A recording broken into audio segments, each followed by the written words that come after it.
LabQuest pripojíme k počítaču a ten ku dataprojektoru podľa tejto schémy. K LabQuestu pripojíme senzory, napríklad senzor prúdu a napätia. Pred meraním nastavíme na obidvoch senzoroch 0. Na LabQueste nastavujeme režim, frekvenciu a dĺžku merania. V režime môžeme nastavovať časovú základňu alebo udalosti so zberom alebo ďalšie funkcie.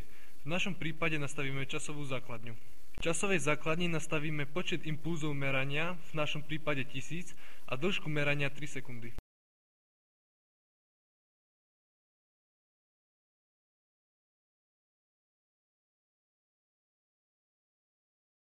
Meranie budeme pozorovať na grafe, na ktorom nastavíme rozsahy merania, napríklad pre napätie 0 až 6 V.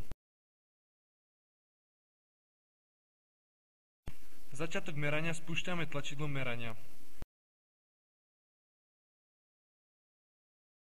Namerané hodnoty dostaneme vo forme grafov, ktoré môžu vyzerať napríklad takto.